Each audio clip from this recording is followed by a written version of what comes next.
it's so easy for a politician, it's so easy for a celebrity to say what you want to hear. And I don't think people understand how easy it is as a public person to say what you want to hear.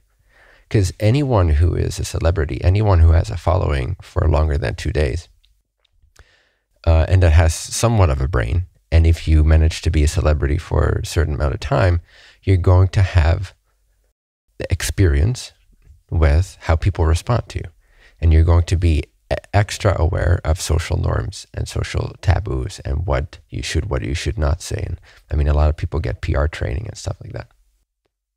It just strikes me as funny that people don't understand that by the very nature of that, it is inauthentic. Like, to get, nothing wrong with getting PR training. It's understandable to further a certain cause from time to time. But at the end of the day, wouldn't you prefer authenticity over someone just saying what they know you want to hear? Then where is the authenticity? And where is the value in trusting a person like that, and where they're coming from, and where's the value? Or how can you trust the merits of what they're saying if where they're coming from is just pleasing what you want to hear and dancing to that tune of what's socially acceptable?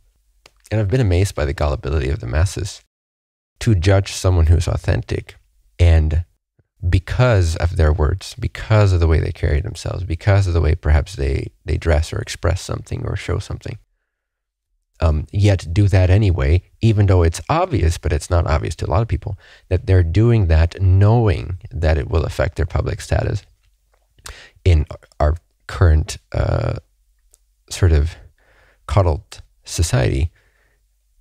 But somehow they choose to do it anyway. So what I was saying is, either it's because they're completely blind to it and they're just dumb people that just express themselves and they have no knowledge that this is going to come across as controversial or a little edgy or triggering. But very rarely is that actually the case, because again, if someone has a public following that is significant, especially for longer than a few days or weeks or months, then they're going to be aware of that. They're going to be very aware of that, because they get critique every day, all day long, on everything they write and post. So the public is training them into what's publicly acceptable, what's not publicly acceptable. But by very definition, I'm just baffled by the fact that people don't appreciate authenticity anymore. They'd rather judge what someone says or how they say it or how they express themselves. And from my angle, that's done almost deliberately. Like, if I feel I have this choice point where I could take the safe route and I know that, oh, people will love this and it'll be all fine and it'll be beautiful and they'll be like, oh, that's so good. No. Or I can take route B, where I know some people will be like, what did he say? I got to think twice now.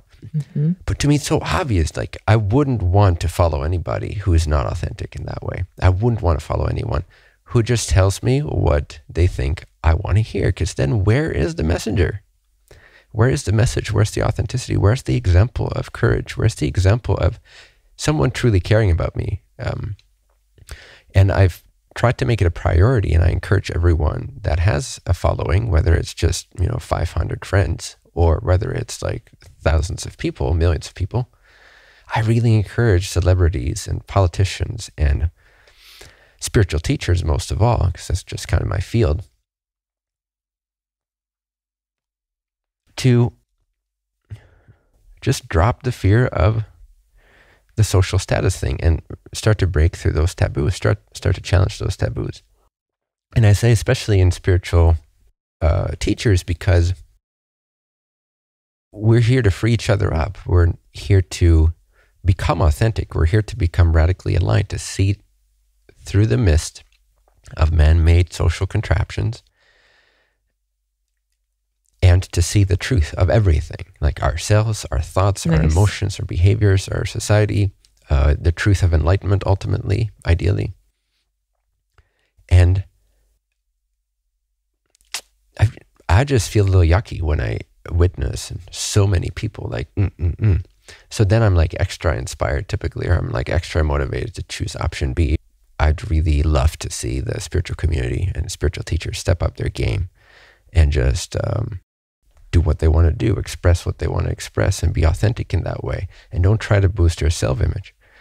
Just speak the truth, speak the message, and address the audience as to the best of your ability to know your audience. Address the audience, make sure that what you say is said because the recipient calls for it and desires it and needs for it. Speak to their potential, expose their potential, and expose what's holding them back from that potential. And don't play this mind game of coddling everyone's egos and, for the most part, coddling your own ego. Mm-hmm.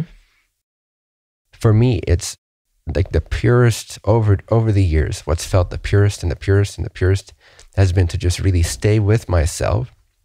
That's been the only way that I've been able to make sure that I'm as purely in my service to others as I can be, is by not trying to do it for them, but just knowing, sensing, tuning in, meditating on any kind of impurity surrounding my motivations, any kind of impurity surrounding my choice to express in a certain way.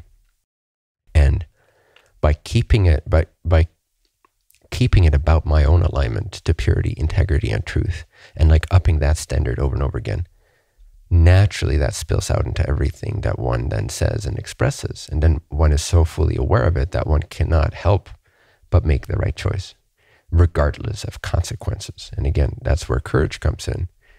And we train that courage because we're so aware, we become more and more subtly aware of our alignment to what is integrity, what is authenticity, what is true care for others, without falling in the trap of like, oh, I'm all about others, sort of the fake altruistic trap, which is just another trap.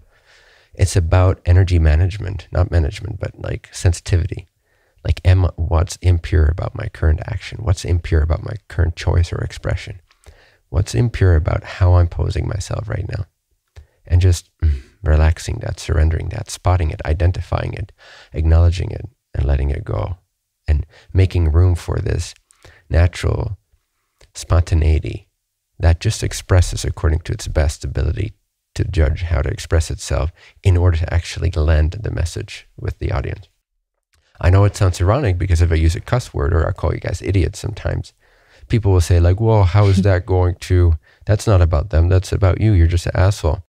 So again, I'm just baffled by the fact that people cannot see beyond the surface into the heart of the intention behind an expression, and they're more eager to judge the words according to social standards than they are to see someone's fire, to see someone's passion for the truth, to see someone's open heart.